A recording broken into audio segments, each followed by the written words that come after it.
बेहद अफसोस की बात है कि अजमेर शरीफ दरगाह 800 साल पुरानी दरगाह को सर्वे की हिदायत दे दी गई और उससे 4 दिन पहले अभी वो उसकी आग ठंडी भी नहीं हुई। वो मस्जिद संबल की मस्जिद में उत्तर प्रदेश में जो तनाव फैला हुआ है, जहां पे हमारे 5 बेकसूर बेगुनाह गरीब माशरूम जाने चली गई और अब नया विवाद खड़ा कर दिया गया अजमेर शरीफ का 800 साल पुरानी दरगाह का। प्रधानमंत्री जी, आप भी तो इस दरगाह में चादर चढ़ाने गए थे और आपसे पहले कई तमाम मजहबों के प्रधानमंत्री इस दरगाह में माथा टेकने सजदा करने अजमेर शरीफ गए, चादर चढ़ाई। और वो सिर्फ मुस्लिम भाई ही नहीं, तमाम मजहबों के भाई, हिंदू, मुस्लिम, सिख, ईसाइयों को भी मैंने खुद अजमेर शरीफ दरगाह में गए हुए हैं, जाते हैं, भरोसा है उनका। लेकिन आज ये कौन सी साजिश की जा रही है कि पहले संबल का विवाद खड़ा कर दिया मस्जिद का, वो भी ठंडा नहीं हुआ, अब अजमेर शरीफ का विवाद खड़ा कर दिया। आखिर प्रधानमंत्री जी 1947 में एक कानून नाफिज हुआ था, जब देश का बंटवारा हुआ था, जो लोग उस तरफ जाना चाहते थे सरहद के, वो उधर चले गए। जो भारत में, हिंदुस्तान में रहना चाहते थे, वो यहाँ रहे, चाहे वो हिंदू थे, मुस्लिम थे, सिख थे, ईसाई थे, तमाम मजहबों के लोग अपनी मर्जी से भारत हिंदुस्तान में रहे। और उस समय ये कानून आइन में, कॉन्स्टिट्यूशन ऑफ इंडिया में ये दर्ज हुआ कि जितनी भी मंदिर, मस्जिद, गुरुद्वारे, चर्चेज जिस ढांचे में हैं, मंदिर मस्जिदें, वो उसी ढांचे के तहत रहेगी और उससे छेड़खानी नहीं की जाएगी। लेकिन ना जाने 2014 के बाद यह कैसी सरकार आई है, उससे पहले 75 साल पहले कभी ऐसी बातें नहीं हुई कि मस्जिद की खुदाई की जाए, सर्वेस किए जाएं और मजहबों के बीच में नफरतें पैदा की जाएं, नफरतों की दीवारें पैदा की जाएं। ऐसा कभी नहीं था।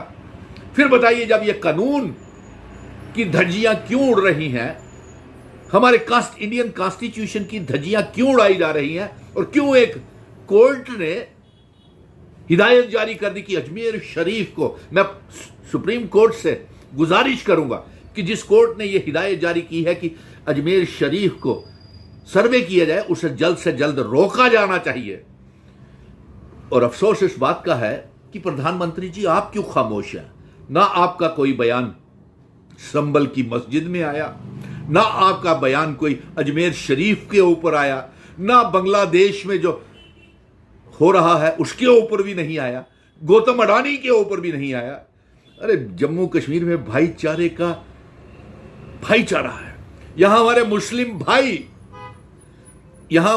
भाई हमारे पालकियों में, घोड़ों पे, खच्चर पे ले जा करके अपने गले से लगा करके बच्चों को माता वैष्णो देवी के दर्शन कराते हैं, अमरनाथ बाबा भोले बर्फानी महादेव के दर्शन कराते हैं, हाँ, अमरनाथ की यात्रा में। आप ये कैसी नफरतें पैदा कर रहे हैं? कैसी नफरतें पैदा करके क्या आप भारत का, हिंदुस्तान का बंटवारा कराना चाहते हैं, या फिर कोई साजिश है जो अपनी नाकामयाबियों को छुपाना चाहते हैं? क्योंकि देश को 2014 के बाद सिवाय बेरोजगारी के, गरीबी के, महंगाई के और कुछ हासिल नहीं हुआ।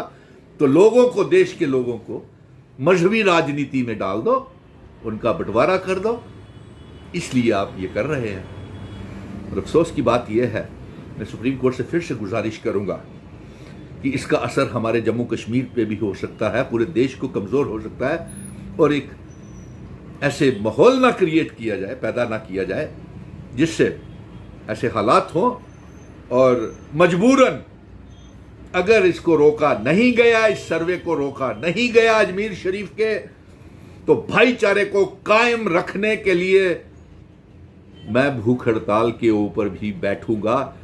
क्योंकि हम हिंदुस्तान को मजबूत भारत बनाना चाहते हैं, मजबूत हिंदुस्तान बनाना चाहते हैं। और ये नफरतें जो पैदा करने की कोशिश की जा रही है, जो नफरत की दीवारें खड़ी की जा रही हैं, ये सर्वेस करा करके ये मजहबों के बीच में तनाव पैदा किए जा रहे हैं, एक लकीरें खींची जा रही हैं, वो नहीं होने देंगे।